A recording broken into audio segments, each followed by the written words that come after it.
नमस्कार दोस्तों, एवरीथिंग अभिषेक YouTube channel पे मैं अभिषेक आप सभी का स्वागत करता हूं। यह वीडियो फिर से आप सभी के लिए जनरल साइंस का होने वाला है। जो एक सीरीज चल रहा है हमारे चैनल पे, उसी सीरीज का यह नेक्स्ट वीडियो होने वाला है। इस वीडियो में आप सभी के लिए दूसरा चैप्टर को मैं आपके सामने लेकर के आया हूं, जो कि चैप्टर का नाम होगा मैकेनिक्स, यानी कि यांत्रिकी। इससे संबंधित जितने भी सारे कंसेप्ट होंगे उसको हम देखने वाले हैं इस वीडियो के अंतर्गत। फिलहाल वीडियो को लास्ट तक देखिएगा और लाइक करिएगा, वीडियो को शेयर करिएगा दोस्तों के साथ और सब्सक्राइब कीजिएगा इसी प्रकार के वीडियो, इसी प्रकार के सीरीज देखने के लिए। आइए शुरू करते हैं। यहाँ से देखेंगे, सबसे पहला देखेंगे द्रव्यमान के बारे में। तो द्रव्यमान के बारे में यहाँ फैक्ट है कि किसी वस्तु या पिंड में उपस्थित पदार्थ की मात्रा उसकी द्रव्यमान कहलाता है। नेक्स्ट है आपके सामने कि किसी वस्तु या पिंड का जड़त्व मापने का जो इकाई होता है उसे हम द्रव्यमान कहते हैं। अगला है कि सभी जगह एक समान होता है, या द्रव्यमान जो क्या होता है तो सभी जगह पर एक समान होता है, चाहे वह आप अंतरिक्ष में ले जाए या फिर उसे धरती पर रखे या वायुमंडल में रखे या फिर निर्वात में रखे, सभी जगह किसी भी वस्तु का द्रव्यमान, किसी भी पदार्थ का द्रव्यमान समान होता है। ध्यान रखेंगे इस बात को। नेक्स्ट आपके स्क्रीन पे भार के बारे में समझते हैं, यानी कि इंग्लिश में इसे वेट कहते हैं। कि किसी भी पिंड पर पृथ्वी द्वारा जो लगाया गया आकर्षण बल होता है वही क्या कहलाता है, उस पिंड का भार कहलाता है। ध्यान रखेंगे, किसी भी पिंड पर जो गुरुत्वीय बल लगता है वही बल क्या होता है, तो भार कहलाता है। नोट के रूप में आप जाने यहाँ से फैक्ट के रूप में, तो यह एक सदिश राशि होता है। ध्यान रखेंगे, भार एक सदिश राशि होता है। इसका मात्रक क्या होता है, तो न्यूटन होता है। भार का मात्रक क्या होता है, न्यूटन होता है। नेक्स्ट है कि यह विभिन्न स्थानों पर परिवर्तनशील हो जाता है, या विभिन्न स्थानों पर क्या रहता है, परिवर्तनशील रहता है, यानी कि बदलाव होते रहता है, चेंजेबल होता है। अगला आपके स्क्रीन पे दूरी व विस्थापन के रूप में कंसेप्ट देखेंगे। तो यहाँ पर निकल के आता है पहला कंसेप्ट दूरी व विस्थापन के रूप में, कि दूरी व विस्थापन की इकाई क्या होती है, तो किलोमीटर, मीटर, सेंटीमीटर, सारे के सारे क्या होते हैं, तो दूरी और विस्थापन के इकाई होते हैं। और देख सकते हैं दूरी अदिश राशि है, जबकि जो है कि विस्थापन क्या है, तो सदिश राशि है। ध्यान रखेंगे, दूरी क्या है तो अदिश राशि है, और जो है कि विस्थापन क्या है तो सदिश राशि है। चाल और वेग के रूप में कंसेप्ट देखेंगे। यहाँ पर चाल और वेग के रूप में स्पीड और एक्सेलरेशन इसे बोलते हैं इंग्लिश में। यहाँ पर देखेंगे कि प्रति इकाई समय में चली गई दूरी क्या कहलाती है, तो यह चाल कहलाती है। चाल एक अदिश राशि होता है। ध्यान रखेंगे, चाल एक अदिश राशि होता है। नेक्स्ट है कि प्रति इकाई समय में उत्पन्न जो विस्थापन होगा वह क्या कहलाएगा, तो वेग कहलाता है। यानी कि प्रति इकाई समय में जो किया गया दूरी तय किया गया विस्थापन जो होगा वह वेग कहलाएगा। ध्यान रखेंगे, यह एक सदिश राशि होता है। वेग क्या होता है, तो सदिश राशि होता है। अगला आपके स्क्रीन पे वेग में परिवर्तन की दर क्या कहलाती है, तो त्वरण कहलाती है। ध्यान रखेंगे, वेग में परिवर्तन की दर क्या कहलाती है, तो त्वरण कहलाती है। ध्यान रखेंगे इस बात को। आगे बढ़ेंगे तो देख सकते हैं यहाँ पर मैंने बोल दिया था चाल का जो है कि स्पीड और एक्सेलरेशन मतलब त्वरण होता है, और वेलोसिटी मतलब वेग होता है। ध्यान रखेंगे, स्पीड एंड वेलोसिटी होता है, स्पीड एंड वेलोसिटी बोलते हैं इसे इंग्लिश में। त्वरण को बोलते हैं एक्सेलरेशन। ध्यान रखेंगे, ये थोड़ा सा मिस्टेक हो गया था। यहाँ पर देखेंगे त्वरण बराबर देखे तो अंतिम वेग माइनस प्रारंभिक वेग बटे समय अंतराल, इसका फॉर्मूला होता है। यहाँ पर देखेंगे तो त्वरण का एसआई मात्रक क्या होता है, तो मीटर प्रति सेकंड स्क्वायर होता है। मीटर प्रति सेकंड स्क्वायर होता है, मीटर प्रति सेकंड स्क्वायर होता है त्वरण का मात्रक। यहाँ पर देखेंगे तो कुछ फैक्ट दिए हुए हैं, इसको भी देख ले। तो यहाँ पर सामान्य त्वरण के बारे में बात करें तो सामान्य त्वरण वस्तु के वेग में समान समय अंतराल में समान परिवर्तन होता है। समान त्वरण क्या होता है, तो वस्तु के वेग में समान समय अंतराल में समान परिवर्तन क्या कहलाता है, समान त्वरण कहलाता है। धनात्मक त्वरण क्या कहलाता है, तो वस्तु के वेग में वस्तु का जो वेग का परिमाण है, परिमाण समय के साथ जो है कि बढ़ता रहता है। यानी ध्यान रखेंगे, जो वस्तु के जो वेग होंगे उसमें जो उसका जो परिमाण होगा उसमें जो है कि समय के साथ जो है कि बढ़ता रहेगा, तो वह धनात्मक त्वरण कहलाएगा। ऋणात्मक त्वरण किसे कहते हैं, तो वस्तु के वेग का परिमाण समय के साथ घटता रहता है, तो इसे हम क्या कहते हैं, तो ऋणात्मक त्वरण कहते हैं। यानी कि घटता हुआ त्वरण ऋणात्मक त्वरण, और बढ़ता हुआ त्वरण यहाँ की धनात्मक त्वरण। ध्यान रखेंगे, समान त्वरण जो समय अंतराल में कोई भी परिवर्तन ना हो तो वह समान त्वरण कहलाता है। अगला आपके कंसेप्ट के रूप में देखेंगे यहाँ से कार्य के बारे में, वर्क इसे कहते हैं इंग्लिश में। यहाँ से देखेंगे तो वर्क के बारे में, वस्तु द्वारा कार्य करने की जो क्षमता होती है वह ऊर्जा कहलाती है। किसी भी वस्तु द्वारा कार्य करने की जो क्षमता होती है वह ऊर्जा कहलाती है। भौतिकी में कार्य की जो परिभाषा क्या होती है, भौतिक में कार्य की क्या परिभाषा होती है, इसके बारे में भौतिक में जो कि कार्य की परिभाषा आप जाने तो कार्य की समय लगाए गए बल तथा बल की दिशा में वस्तु के विस्थापन के गुणनफल के बराबर होती है। कार्य समय कार्य जो है कार्य की माप जो है कि लगाए गए बल तथा बल की दिशा में वस्तु के विस्थापन के गुणनफल के बराबर होती है, तो वह क्या कहलाता है, कार्य कहलाता है फिजिक्स के अनुसार। यहाँ पर आप देखें तो कार्य बराबर क्या होता है, तो बल गुने बल की दिशा में विस्थापन, ध्यान रखेंगे, बल गुने बल की दिशा में विस्थापन, इसको ध्यान रखेंगे। नेक्स्ट आपके स्क्रीन पे तो यहाँ से आप देख सकते हैं कार्य, कार्य के रूप में यहाँ से कार्य कार्य किन राशियों का गुणनफल होता है, कार्य किन राशियों का गुणनफल होता है, तो दो राशियों का गुणनफल होता है, ध्यान रखेंगे। कार्य किन किन राशियों का गुणनफल होता है, एफ गुने डी, ध्यान रखेंगे, फोर्स गुने डिस्प्लेसमेंट। यह जो है कि कार्य एक अदिश राशि है, ध्यान रखेंगे। कार्य का जो मात्रक होता है एसआई यूनिट न्यूटन मीटर या फिर जूल के रूप में आप इसे नाप सकते हैं। कार्य का मात्रक क्या होता है, न्यूटन मीटर या फिर जूल हम इसे कहते हैं। नेक्स्ट है आपके स्क्रीन पे कार्य का व्यंजक क्या है, तो कार्य का व्यंजक के रूप में आप जाने तो कार्य का व्यंजक है W बराबर एफ गुने डी कॉस थीटा, एफ गुने डी कॉस थीटा, ध्यान रखेंगे। जब बल व विस्थापन कोणीय दिशा में हो तब, जब जो है कि बल व विस्थापन जो है कि कोणीय दिशा में होंगे तब यह जो है कि व्यंजक काम करेगा, यानी W बराबर एफ गुने डी कॉस थीटा। यदि थीटा इजकल टू 0 डिग्री है तो कार्य अधिकतम क्या होगा, इसके बारे में आप जानेंगे कि अगर थीटा का मान 0 डिग्री होगा तो इसमें जो है कार्य क्या होगा, तो अधिकतम होगा। अगर थीटा का मान 90 डिग्री होगा तो कार्य का मान क्या हो जाएगा, शून्य हो जाएगा, ध्यान रखेंगे इस बात को। अगला आपके स्क्रीन पे बल की दिशा और वस्तु के गतिशील होने की दिशा एक दूसरे के लंबवत 90 डिग्री हो तो कार्य का क्या मान होगा, तो कोई कार्य नहीं होगा, यानी शून्य कार्य होगा, ध्यान रखेंगे इस बात को। अगला है आपके स्क्रीन पे कंसेप्ट के रूप में कार्य एक अदिश राशि है, इसका क्या तात्पर्य है, कोई दिशा नहीं होता है इसमें, केवल परिमाण होता है, ध्यान रखेंगे, केवल परिमाण होता है। उसके बाद अगला आपका कंसेप्ट है वस्तु पर किया गया कार्य किस पर निर्भर नहीं करता है, वस्तु पर किया गया कार्य किस पर निर्भर नहीं करता है, तो वस्तु के द्रव्यमान पर निर्भर नहीं करता है, यानी कि कार्य जो है कि किस पर निर्भर नहीं करता, वस्तु के द्रव्यमान पर।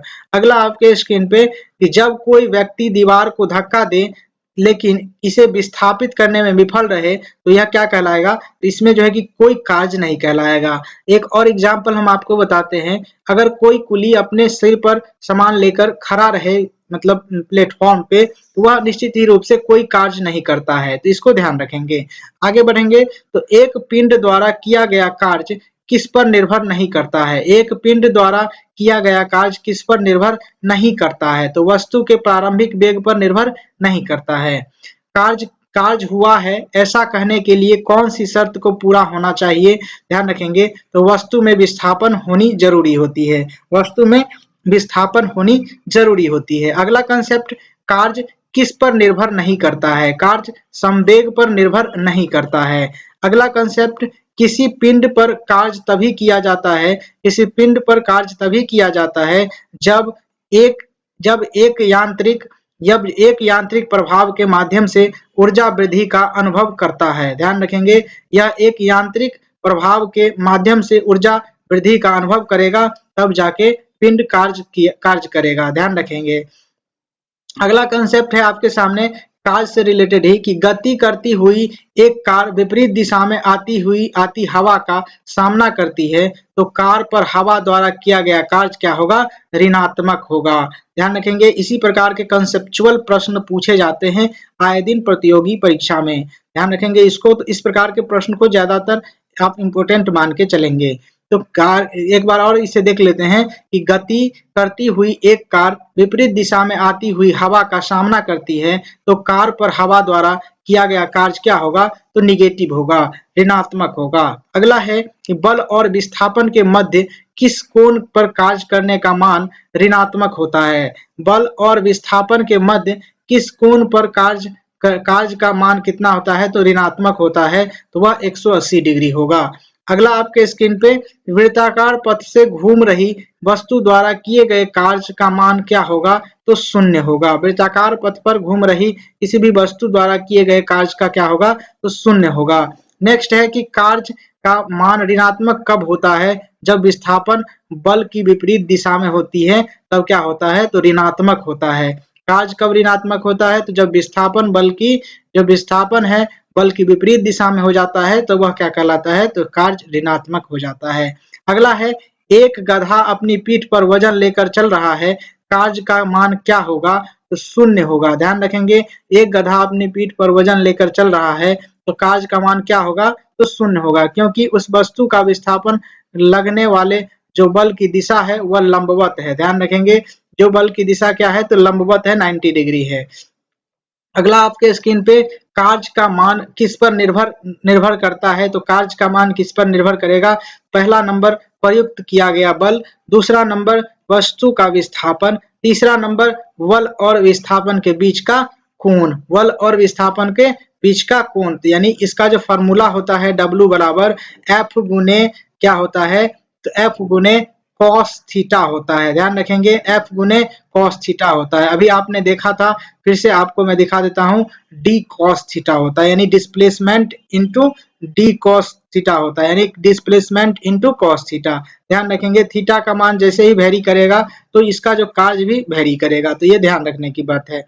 अगला कंसेप्ट आपके स्क्रीन पे यहाँ से देख सकते हैं, ये कहता है आपसे, क्या कहता है? तो यहाँ से देखेंगे ससंजक बल। ससंजक बल किसे कहते हैं? कोहे कोहेसिव बल, कोहेसिव फोर्स कहते हैं ससंजक बल को इंग्लिश में। एक ही पदार्थ के अणुओं के बीच कार्य करने वाला बल क्या कहलाता है? आकर्षण बल। कार्य करने वाला आकर्षण बल क्या कहलाता है? ससंजक बल कहलाता है। यानी कि एक ही पदार्थ के जो अणु के बीच जो कार्य करने वाला बल होगा वह ससंजक बल कहलाएगा। असंजक बल किसे कहते हैं? तो विभिन्न पदार्थ के अणुओं के बीच कार्य करने वाले आकर्षण बल क्या कहलाएंगे? असंजक बल होंगे। यानी विभिन्न पदार्थ के अणुओं के बीच कार्य करने वाले जो बल होंगे वह क्या कहलाएंगे? क्या कहलाएंगे? तो असंजक बल कहलाएंगे, अधेसिव फोर्स कहलाएंगे। अगला आपके स्क्रीन पे कंसेप्ट के रूप में कि किस नियम के अनुसार ऊर्जा का न तो निर्माण होता है न विनाश, अपितु केवल परिवर्तन होता है। यानी कि ऊर्जा का आप ना नाश कर सकते, ना ही उसे बना सकते, या फिर ना ही केवल उसे परिवर्तन किया जाता है। यानी कि ऊर्जा संरक्षण के नियम के अनुसार यह कथन कहा जाता है। अगला आपके स्क्रीन पे ऊष्मा का अनुभव करने वाले विकिरण को क्या कहते हैं? ऊष्मा का अनुभव कराने वाले जो विकिरण होते हैं उसे क्या कहते हैं? तो अवरक्त किरण से हमें ऊष्मा का भी अनुभव होता है। अगला कंसेप्ट आपके स्क्रीन पे आकर्षण के गुरुत्वाकर्षण बल के अभाव में रॉकेट पर प्रणोद क्या होता है? आकर्षण के गुरुत्वाकर्षण बल के अभाव में रॉकेट पर प्रणोद क्या होता है? तो वह स्थिर होता है। ध्यान रखेंगे, प्रणोद क्या होता है? तो स्थिर होता है। नेक्स्ट आपके स्क्रीन पे शक्ति के रूप में देखेंगे, शक्ति का जो कंसेप्ट होगा उसके बारे में यहाँ पर जानेंगे, पावर जिसे बोलते हैं। तो यहाँ पर देखेंगे कि कार्य करने की दर क्या कहलाती है? तो कार्य करने की दर शक्ति कहलाती है। कार्य करने की दर क्या कहलाती है? शक्ति कहलाती है। नेक्स्ट आपके स्क्रीन पे यदि कोई कर्ता टी समय में डब्लू कार्य करता है तो उसकी शक्ति क्या होगी? तो इसके बारे में यहाँ पर आप देख सकते हैं। उसके लिए यहाँ पर कार्य बटे समय होता है, यानी P बराबर W बटे T आप कह सकते हैं शॉर्ट फॉर्म में। यदि कोई कर्ता T समय में W कार्य करता है तो उसकी जो है कि शक्ति कितनी होगी? तो कार्य बटे समय होगा। अगला आपके स्क्रीन पे देख सकते हैं नेक्स्ट के रूप में कि कौन सी भौतिक राशि बल और वेग के गुणनफल के बराबर होता है? तो कौन सी भौतिक राशि है जो बल और वेग के गुणनफल के बराबर होता है? तो वह है शक्ति। अगला है आपके स्क्रीन पे शक्ति का एसआई मात्रक क्या होता है? वाट होता है, जिसे कैपिटल W से हम सूचित करते हैं। नेक्स्ट है आपके स्क्रीन पे ऊर्जा के रूप में हम जाने, ऊर्जा को हम क्या कहते हैं इंग्लिश में? वह आप कमेंट बॉक्स में बताइएगा। वैसे ऊर्जा को एनर्जी कहते हैं। अगला आपके स्क्रीन पे कि देख सकते हैं कि किसी वस्तु में कार्य करने की जो क्षमता होती है क्या कहलाती है, तो यह ऊर्जा कहलाती है। किसी वस्तु में कार्य करने की जो क्षमता होती है वह क्या कहलाती है, ऊर्जा कहलाती है। यहाँ से देखेंगे नेक्स्ट है आपके सामने, ऊर्जा कैसी राशि है, तो ऊर्जा एक अदिश राशि है। ध्यान रखेंगे ऊर्जा क्या है, तो एक अदिश राशि है। अगला आपके स्क्रीन पे ऊर्जा का एसआई मात्रक क्या होता है, ऊर्जा का एसआई मात्रक क्या होता है, तो जूल होता है। ऊर्जा का एसआई मात्रक क्या होता है, जूल होता है ऊर्जा का एसआई मात्रक। नेक्स्ट आपके स्क्रीन पे गतिज ऊर्जा किसके बराबर होती है, गतिज ऊर्जा के बारे में जाने तो 1/2 mv² के बराबर होता है। 1/2 mv² के बराबर होता है। नेक्स्ट आपके स्क्रीन पे गति ऊर्जा किस पर निर्भर करती है, गति ऊर्जा किस पर निर्भर करती है, तो यह है आपका गतिशील पिंड के वेग तथा द्रव्यमान पर यह निर्भर करती है। गतिशील पिंड के वेग और द्रव्यमान पे निर्भर करती है, ध्यान रखेंगे। अगला आपके स्क्रीन पे कणों की गतिज ऊर्जा किस में सर्वाधिक होता है, तो उस गैस में सर्वाधिक होता है। नेक्स्ट आपके स्क्रीन पे जब एक संपीड़ित स्प्रिंग को छोड़ा जाता है तो यह अपनी स्थितिज ऊर्जा को किस में बदल लेती है, तो गतिज ऊर्जा में बदल लेती है। जब एक संपीड़ित स्प्रिंग को छोड़ा जाता है तो यह अपनी स्थितिज ऊर्जा को किस में बदल लेती है, गतिज ऊर्जा में बदल लेती है। अगला आपके स्क्रीन पे गतिशील वस्तु में कौन सी ऊर्जा होती है, तो गतिज ऊर्जा होती है, काइनेटिक एनर्जी होती है। अगला आपके स्क्रीन पे वस्तु में गतिज ऊर्जा को वृद्धि किससे के कारण होता है, वस्तु में गतिज ऊर्जा की जो वृद्धि होती है वह किसके कारण होता है, तो वस्तु की गति के कारण होता है। अगला कंसेप्ट है आपके सामने, जल विद्युत गृह में विद्युत ऊर्जा में परिवर्तन होने वाला कौन सी ऊर्जा होती है, तो यह गतिज ऊर्जा से आपका जो है कि इलेक्ट्रिक ऊर्जा में परिवर्तित होता है। कहाँ पर, तो जल विद्युत गृह में।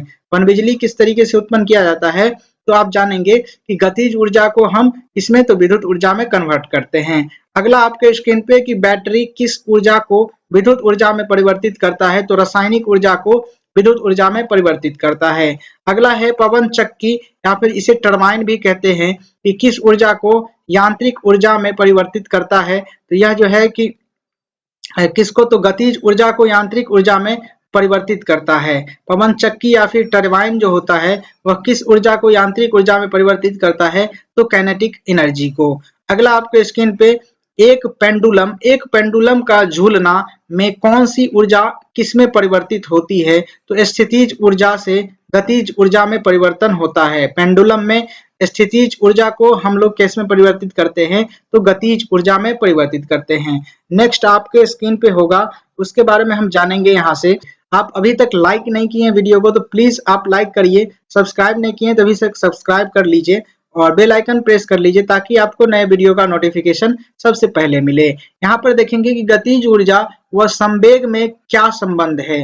गतिज ऊर्जा और संवेग में संबंध के रूप में जाने, यानी फार्मूला के रूप में आप जाने तो गतिज ऊर्जा का काइनेटिक एनर्जी बराबर होता है के बराबर होता है p²/2m, यानी कि यहाँ पर p क्या है, तो पोटेंशियल है, संवेग है, और संवेग बराबर क्या होता है, मास गुने वेलोसिटी। उसके बाद देखेंगे नेक्स्ट है आपका संवेग का मान 2 गुना होने पर गतिज ऊर्जा का मान क्या होगा। संवेग का मान जो 2 गुना कर देंगे तो गतिज ऊर्जा का जो मान होगा वह 4 गुना बढ़ जाएगा। इस तरीके के प्रश्न आपको TRE2 में आपको देखने को मिले होंगे, इसको ध्यान रखेंगे। अगला देखेंगे तो आपके स्क्रीन पे कि किसी बंदूक से गोली चलने पर इसकी जो है संभावित स्थितिज ऊर्जा किस ऊर्जा में परिवर्तित हो जाती है, तो यह गतिज ऊर्जा में परिवर्तित हो जाती है। अगला आपके स्क्रीन पे यहाँ से देखेंगे तो किसी वस्तु का द्रव्यमान 2 गुना करने पर गतिज ऊर्जा कितनी हो जाएगी। किसी वस्तु का द्रव्यमान 2 गुना करने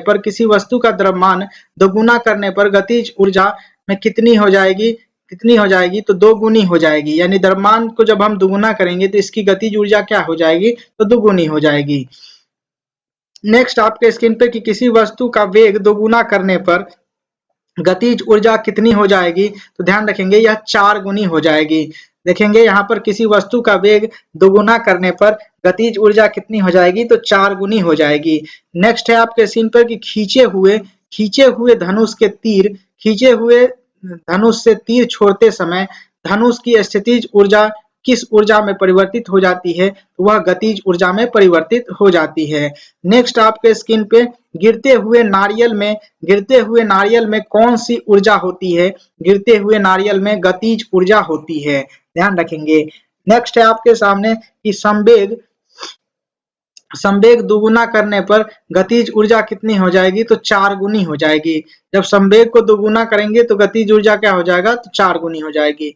घड़ी की चाबी में कौन सी संचित ऊर्जा होती है, तो घड़ी की चाबी में स्थितिज ऊर्जा संचित होती है। अगला आपके स्क्रीन पे साइकिल चलाते समय का ऊर्जा का जो है कि किस प्रकार से स्थानांतरण होता है या फिर रूपांतरण होता है। ध्यान रखेंगे यहाँ पर कि साइकिल चलाते समय रासायनिक ऊर्जा पेशीय ऊर्जा में और फिर से गतिज ऊर्जा में रूपांतरित हो जाता है। ध्यान रखेंगे, आप शॉर्ट फॉर्म में जाने तो पेशीय ऊर्जा फिर गतिज ऊर्जा में रूपांतरित होता है, लेकिन उससे पहले आपको बताया गया है डीप थोड़ा। यहाँ पर रासायनिक ऊर्जा पेशीय ऊर्जा में और पेशीय ऊर्जा से गतिज ऊर्जा में ट्रांसफर होता है साइकिल चलाते समय में ऊर्जा। उसके बाद जब हम देखते हैं नेक्स्ट की तरफ, तो चलते हैं यहाँ पर कि बारिश के दौरान ऊर्जा का जो परिवर्तन होता है वह स्थितिज ऊर्जा गतिज ऊर्जा में परिवर्तन हो जाता है। नेक्स्ट आपके स्क्रीन पे कि किसी वस्तु को ऊर्ध्वाधर फेंका गया और यह भूमि से अधिकतम h ऊंचाई तक पहुंच जाती है और ऊंचाई h है, h के बिंदु से 1/4 बिंदु पर वस्तु में ऊर्जा क्या होगी, तो देख सकते हैं कम स्थितिज ऊर्जा और अधिक गतिज ऊर्जा होगी। कम स्थितिज ऊर्जा होगी कम और गतिज ऊर्जा होगी ज्यादा। तो ध्यान रखेंगे इस बात को। इस तरीके के कंसेप्चुअल प्रश्न पूछे जाते हैं। जब हम एक रबर बैंड को खींचते हैं तो हस्तांतरित जो ऊर्जा होती है वह किसमें संग्रहित होती है, तो वह स्थितिज ऊर्जा में संग्रहित हो जाती है। नेक्स्ट है आपका कि बांध में संग्रहित जल में कौन सी ऊर्जा होती है, तो स्थितिज ऊर्जा ही होती है। बांध के द्वारा जब हम जल को रोकते हैं तो उस जल में जो संग्रहित ऊर्जा होगी वह कौन सी ऊर्जा होगी, तो वह स्थितिज ऊर्जा होती है। नेक्स्ट आपके स्क्रीन पे ऊपर उठाए गए हथौड़े के पास कौन सी ऊर्जा होती है, तो स्थितिज ऊर्जा होती है। अगला आपके स्क्रीन पे यांत्रिक ऊर्जा का मान किसके बराबर होता है, तो गतिज ऊर्जा प्लस स्थितिज ऊर्जा का योग होता है। गतिज ऊर्जा और स्थितिज ऊर्जा का मान दोनों का योग होता है यांत्रिक ऊर्जा। अगला आपके स्क्रीन पे देखेंगे यहाँ पर कि स्थिति या फिर आकृति में हुए परिवर्तन के कारण वस्तु में निहित ऊर्जा क्या कहलाएगा, तो स्थितिज ऊर्जा ही कहलाएगा। अगला है आपके स्क्रीन पे पहाड़ से गिर रहे किसी पिंड में कौन सी ऊर्जा होती है, तो गतिज ऊर्जा और स्थितिज ऊर्जा दोनों होती है। पहाड़ से किसी पत्थर को जब हम गिराते हैं तो उसमें दोनों ऊर्जा संग्रहित होती है, गतिज ऊर्जा और स्थितिज ऊर्जा। यांत्रिक ऊर्जा गतिज ऊर्जा का मान के बराबर होता है, स्थितिज ऊर्जा के मान के बराबर होता है। यांत्रिक ऊर्जा गतिज ऊर्जा का जो है कि मान किसके बराबर होता है, तो वह स्थितिज ऊर्जा के मान के बराबर होता है। क्या कहता है, तो किसी ऊर्जा में 2 प्रकार की ऊर्जा होती है, किसी ऊर्जा में भी 2 प्रकार की ऊर्जा होती है या यांत्रिक ऊर्जा में होती है। ध्यान रखेंगे किसी ऊर्जा में 2 प्रकार की ऊर्जा किस रूप में होती है, तो यांत्रिक रूप में होती है। और यांत्रिक रूप से किस प्रकार से होती है, यानी कि इस यांत्रिक में आपका गतिज ऊर्जा और स्थितिज ऊर्जा का योग होता है यांत्रिक ऊर्जा। इसको ध्यान रखेंगे, ट्रिकी क्वेश्चन है थोड़ा सा। यहाँ पर देखेंगे किसी निश्चित ऊंचाई पर गतिमान किसी वस्तु के वेग को 4 गुना बढ़ा दिया जाए तो उस वस्तु के स्थितिज ऊर्जा में क्या परिवर्तन होगा, तो स्थितिज ऊर्जा नियत रहेगी। ध्यान रखेंगे स्थितिज ऊर्जा क्या रहेगी, तो नियत रहेगी। नेक्स्ट आपके स्क्रीन पे ऊंचाई के संदर्भ में कौन सी ऊर्जा घटती है, ऊंचाई के संदर्भ में कौन सी ऊर्जा घटती है या फिर बढ़ती है, तो स्थितिज ऊर्जा क्या होता है, तो ऊंचाई के संदर्भ में जैसे ऊंचाई पर जाएंगे तो बढ़ेगी और घटेगी, इस प्रकार से आप स्थितिज ऊर्जा को देख सकते हैं। अगला है आपका कि यदि कोई बच्चा गैस से भरा गुब्बारा छोड़ता है जो ऊपर जाता है तो स्थितिज ऊर्जा का मान क्या होगा? तो स्थितिज ऊर्जा का मान क्या होगा? तो बढ़ेगा, यानी कि जैसे जैसे हम ऊपर जाएंगे तो क्या होगा? हमारा स्थितिज ऊर्जा बढ़ेगा, और जो है कि नीचे जाएंगे तो हमारा स्थितिज ऊर्जा घटेगा। तो हवाओं में कैसी ऊर्जा होती है? तो हवाओं में स्थितिज ऊर्जा होती है। अगला आपका स्क्रीन पे कि वायु शक्ति में वायु की गतिज ऊर्जा का परिवर्तन किसमें होता है? तो विद्युत ऊर्जा में होता है। वायु शक्ति में वायु की गतिज ऊर्जा का परिवर्तन किसमें होता है?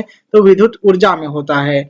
अगला आपके स्क्रीन पे सारणी के रूप में है, चार्ट के रूप में है। यहाँ से देखेंगे कि प्रमुख उपकरणों द्वारा ऊर्जा का रूपांतरण किस प्रकार से होता है, यानी कि किस उपकरण से किस ऊर्जा का किसमें रूपांतरण होता है, इसके रूप में हम यहाँ पर समझेंगे। यहाँ पर देखेंगे सौर सेल। सौर सेल किस प्रकार से रूपांतरण करता है? तो यह प्रकाश ऊर्जा को विद्युत ऊर्जा में कन्वर्ट करता है। डायनेमो हमारा यांत्रिक ऊर्जा को विद्युत ऊर्जा में कन्वर्ट करता है। विद्युत मोटर को हम जाने तो विद्युत मोटर जो होता है विद्युत ऊर्जा को यांत्रिक ऊर्जा में कन्वर्ट करता है। माइक्रोफोन को देखें तो माइक्रोफोन ध्वनि ऊर्जा को विद्युत ऊर्जा में कन्वर्ट करता है। लाउड स्पीकर को देखते हैं, लाउड स्पीकर विद्युत ऊर्जा को ध्वनि ऊर्जा में कन्वर्टित करता है। सितार, यह इंपोर्टेंट है, वीवीआई है, ध्यान रखेंगे, यह वीवीआई है सितार। सितार यांत्रिक ऊर्जा को ध्वनि ऊर्जा में परिवर्तित करने का एक यंत्र होता है। सितार क्या होता है? तो यांत्रिक ऊर्जा को ध्वनि ऊर्जा में परिवर्तित करता है। नेक्स्ट है बल्ब ट्यूबलाइट हीटर। ये क्या होता है? तो विद्युत ऊर्जा को प्रकाश ऊर्जा में या फिर उष्मा ऊर्जा में क्या करता है? तो परिवर्तित करता है। अगला है आपका मोमबत्ती का जलना रासायनिक ऊर्जा को प्रकाश या फिर उष्मा ऊर्जा में कन्वर्ट करता है। कोयले के बारे में जाने तो कोयले का जो जलना होता है वह रासायनिक ऊर्जा को उष्मा ऊर्जा में परिवर्तित करता है। ध्यान रखेंगे, कोयले का जलना किस प्रकार से कन्वर्ट करता है? तो रासायनिक ऊर्जा को उष्मा ऊर्जा में। विद्युत सेल के बारे में जाने तो रासायनिक ऊर्जा को विद्युत ऊर्जा में कन्वर्ट करता है। यह सब वीवीआई है, ध्यान रखेंगे, लास्ट के जो 4-5 है बहुत वीवीआई है। इंजन को जाने, इंजन क्या होता है? तो उष्मा ऊर्जा को यांत्रिक ऊर्जा में कन्वर्ट करता है। इंजन क्या होता है? तो इंपोर्टेंट है ये भी। ऐसे इंजन जो क्या होता है? उष्मा ऊर्जा को यांत्रिक ऊर्जा में कन्वर्ट करता है। प्रकाश, प्रकाश का जो विद्युत सेल होता है, प्रकाश विद्युत सेल को जो है किस प्रकार से करता है यह काम? तो प्रकाश ऊर्जा को विद्युत ऊर्जा में कन्वर्ट करने का कार्य करता है। अब देखेंगे यहाँ से न्यूटन के गति विषयक नियम के बारे में। न्यूटन के गति विषयक के नियम के बारे में जाने तो यहाँ से आपको देखने को मिलेगा कि गति के नियम को सर्वप्रथम किसने प्रतिपादित किया था? तो सर आइजक न्यूटन ने प्रतिपादित किया था सन 1687 ईस्वी में अपने पुस्तक प्रिंसिपिया में। ध्यान रखेंगे कौन से बुक था? तो वह था प्रिंसिपिया बुक था। 1687 ईस्वी में सर आइजक न्यूटन के द्वारा प्रतिपादित किया गया था न्यूटन गति के विषयक नियम को। अगला आपके स्क्रीन पे जो कि कंसेप्ट के रूप में दिखेगा, यहाँ से आप देख सकते हैं, यहाँ से देख सकते हैं कि न्यूटन की गति विषयक प्रथम नियम देखें तो न्यूटन का गति विषयक प्रथम नियम क्या है? तो सभी वस्तुएं अपनी प्रारंभिक अवस्था को बनाए रखना चाहती है, अर्थात विराम अवस्था में है तो वह विराम में ही स्थिति को, या फिर गतिशील अवस्था में है तो वह गतिशील अवस्था को ही धारण करना चाहती है, अपना रखना चाहती है। और इसी नियम से जड़त्व का भी नियम निकलता है। तो ध्यान रखेंगे कि पूछा जा सकता है कि जड़त्व का नियम किससे निकलता है? तो यहाँ पर जड़त्व का नियम न्यूटन गति के प्रथम नियम से ही निकलता है, या फिर जड़त्व के नियम से ही न्यूटन गति के प्रथम नियम का प्रतिपादित होता है। तो ये ध्यान रखेंगे, इस प्रकार से क्वेश्चन घुमा फिरा के पूछा जा सकता है। नेक्स्ट आपके स्क्रीन पे सड़क पर एक कार 60 किलोमीटर प्रति घंटा की रफ्तार से एक समान चाल से चल रहा है, तो कार पर लगने वाला जो शुद्ध परिणामी बल होगा वह कितना होगा? तो 0 के बराबर होगा। ध्यान रखेंगे। नेक्स्ट आपके स्क्रीन पे कि वस्तुओं की प्रारंभिक अवस्था में स्वतः परिवर्तन न होने की प्रवृत्ति क्या कहलाता है? तो जड़त्व कहलाता है। ध्यान रखेंगे, किसी भी वस्तुओं के प्रारंभिक अवस्था में स्वतः परिवर्तन न होने की प्रवृत्ति क्या कहलाता है? तो जड़त्व कहलाता है। इनर्शिया इसे इंग्लिश में कहते हैं। जड़त्व कितने प्रकार के होते हैं? तो 2 प्रकार के होते हैं। पहला स्थिर जड़त्व और दूसरा गति का जड़त्व।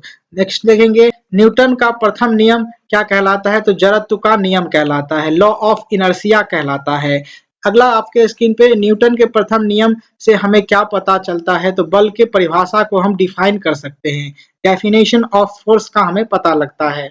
अगला आपके स्क्रीन पे न्यूटन के प्रथम नियम पर आधारित दैनिक जीवन में कुछ प्रमुख उदाहरण आपको बताते हैं यहाँ से। तो देखेंगे सबसे पहला उदाहरण आपके स्क्रीन पे कि रुकी हुई गाड़ी के अचानक से चल पड़ने पर उसमें यात्री पीछे की ओर झुक जाता है। यह न्यूटन गति के प्रथम नियम के कारण ही होता है, यह जड़त्व के कारण ही होता है। अगला आप देखेंगे तो चलती हुई गाड़ी के अचानक रुकने पर उसमें बैठे यात्री आगे की ओर झुक जाते हैं, तो यह नियम भी इसके कारण होता है, तो जड़त्व या फिर न्यूटन गति के प्रथम नियम के कारण ही होता है। नेक्स्ट है कि गोली मारने से कांच के गोले में छेद हो जाता है, परंतु पत्थर मारने से वह टूट जाता है, यह भी आपका प्रथम नियम के अनुसार ही होता है। हथौड़े को हत्थे में कसने के लिए हत्थे को जमीन पर मारते हैं, यह किसके लिए होता है? यह इसलिए होता है क्योंकि इसमें जड़त्व के नियम या फिर न्यूटन गति के प्रथम नियम काम करता है। अगला आपके स्क्रीन पे उदाहरण के रूप में कि पेड़ की टहनियों को हिलाने से उससे फल व कुछ पत्ते गिर जाते हैं, वह किसके कारण होता है? तो जड़त्व के कारण होता है। एक ध्यान रखेंगे, जब आप इंटर में पढ़े होंगे साइंस में, वहां पर एक होता है रुद्धोष्म प्रक्रम, इसको ध्यान रखेंगे। यह भी एक प्रकार का नियम है जो कि अचानक से होने वाले कोई भी प्रतिक्रिया होता है, अचानक से होने वाले कोई भी फेनोमेनन या अचानक से होने वाली कोई भी घटना होती है, तो उसमें जो जड़त्व का नियम लगता है उसी को हम रुद्धोष्म प्रक्रम कहते हैं। इसको और भाष्य तरीके से हम पढ़ेंगे इसी एपिसोड में, इसी सीरीज में आपको कहीं ना कहीं देखने को मिलेगा।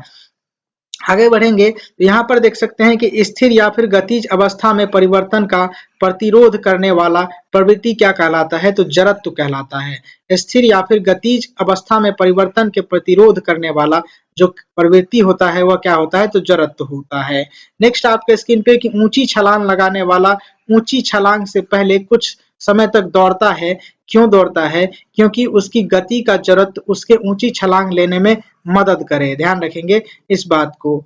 अगला है आपके स्क्रीन पे कि मेज पर रखी गई पुस्तक का ढेर किसी कारण हटता नहीं है, तो यह किसके कारण नहीं हटता है? तो जड़त्व के कारण ही नहीं हटता है। अगला आपके स्क्रीन पे समापन रेखा को पार करने के बाद भी एक धावक भागना जारी रहता है, यानी कि जब आप रेस में दौड़ रहे हैं तो वहां पर आप जिसका फाइनल पॉइंट होता है उस फाइनल पॉइंट के साथ आपको दौड़ना पड़ जाता है, क्योंकि गति की जड़ता उसे आगे की ओर बढ़ाती है। ध्यान रखेंगे, वह खुद दौड़ना नहीं चाहता है, लेकिन जो है कि उसे अचानक जो है कि मतलब इस प्रकार से धक्का देते रहता है। कौन सा? तो जड़त्व जो होता है वह धक्का देते रहता है।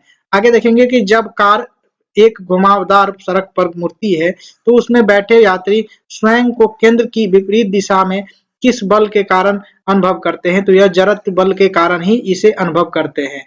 ध्यान रखेंगे, कार जब घुमावदार पर सड़क पर घूमती है तो उसमें बैठे यात्री होंगे जो स्वयं को केंद्र के विपरीत दिशा में अपने आप को झुकते हुए अनुभव करेंगे, तो यह किसके कारण होता है? तो जड़त्व बल के कारण होता है।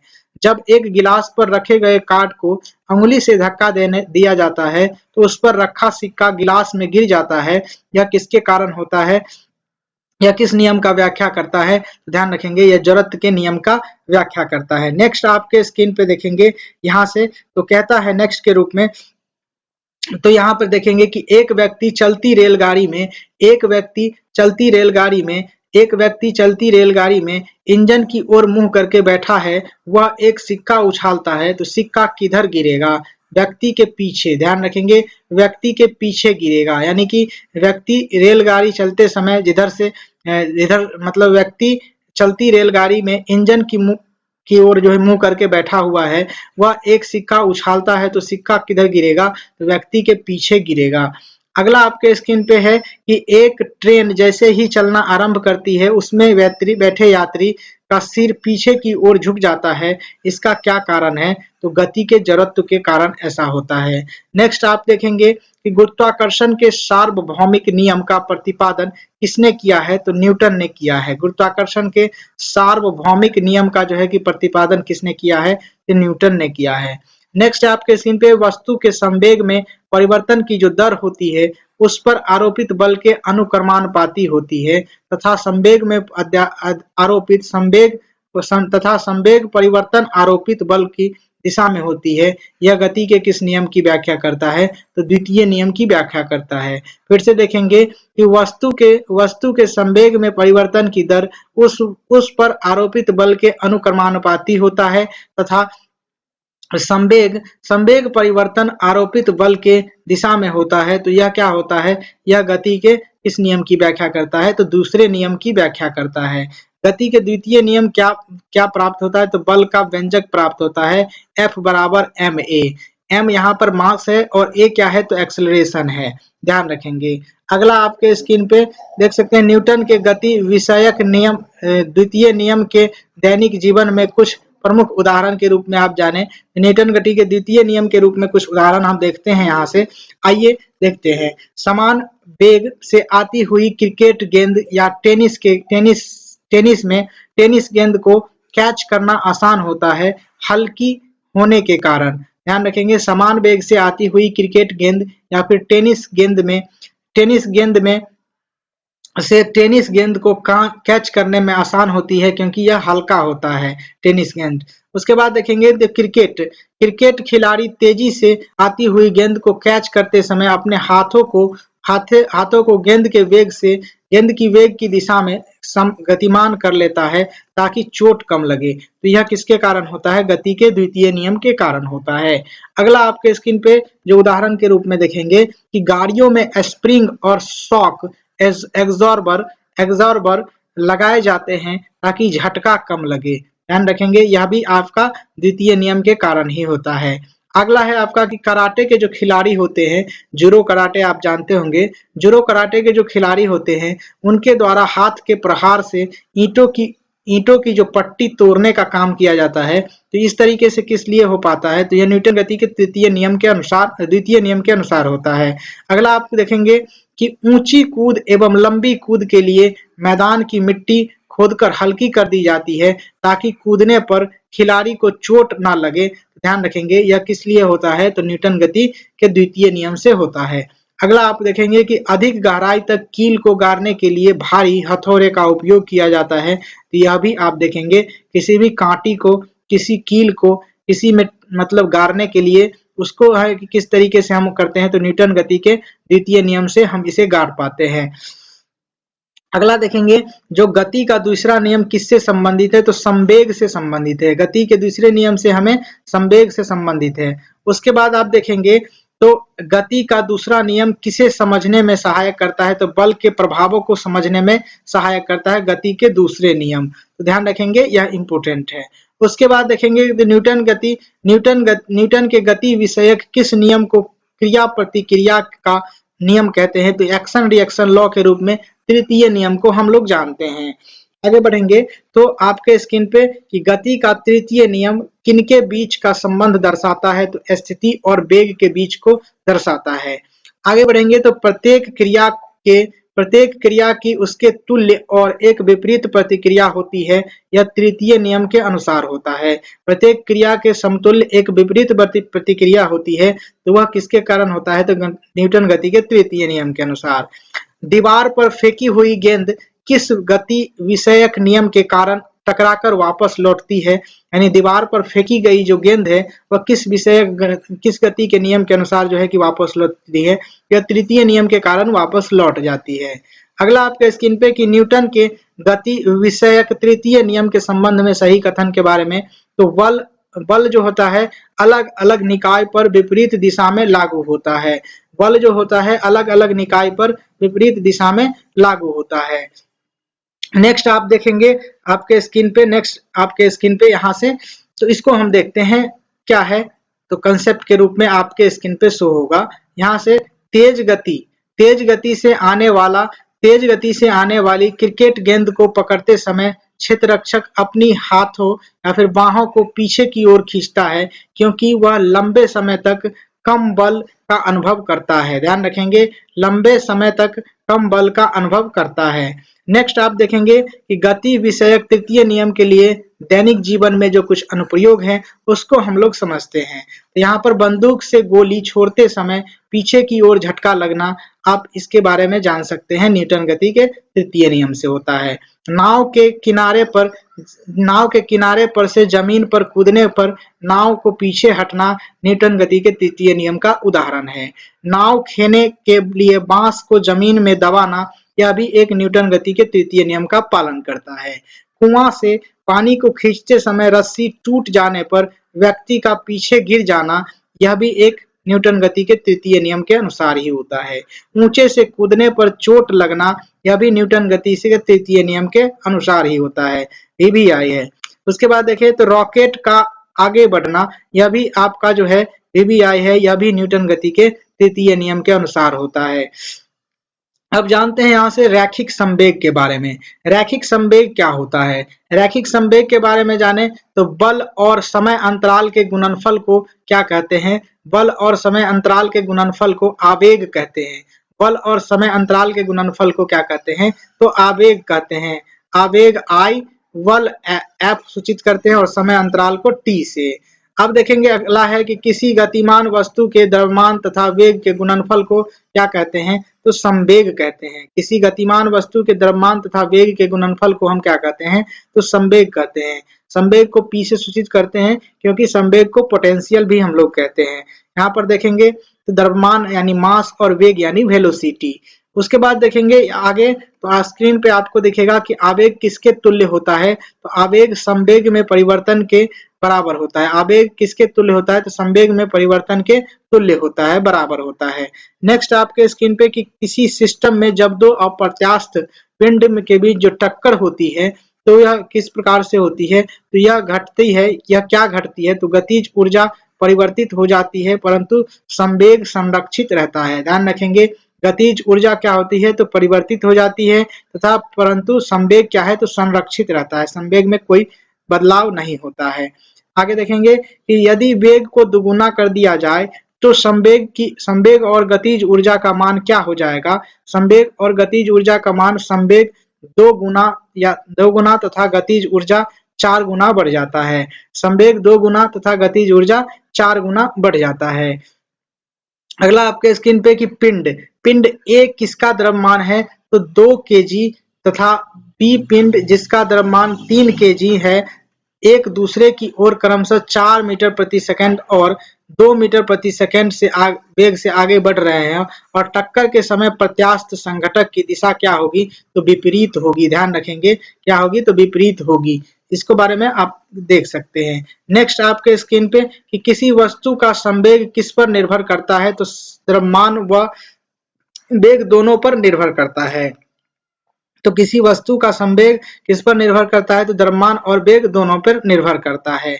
नेक्स्ट आपके स्क्रीन पे यदि संवेग और वेग दिया हुआ है तो द्रव्यमान ज्ञात करने के लिए जो सूत्र होगा P/V होगा, यानी P/V यानी संवेग बटे वेग होगा। आगे देखेंगे तो संवेग संरक्षण के नियम के बारे में बताया गया है। तो यहाँ पर जानेंगे संवेग संरक्षण नियम के अनुसार। इसको हम नेक्स्ट वीडियो में कवर करेंगे क्योंकि वीडियो थोड़ा सा लंबा हो गया है। तो इसको हम नेक्स्ट पार्ट में इसी वीडियो का इसी चैप्टर का नेक्स्ट पार्ट होगा, उसमें हम इसको कवर करेंगे। फिलहाल इस वीडियो में बस इतना ही। Thank you for watching this video. Like करके कमेंट बॉक्स में अपना राय विचार लिखिएगा, सब्सक्राइब करिएगा अगला वीडियो देखने के लिए। जय हिंद, वंदे मातरम।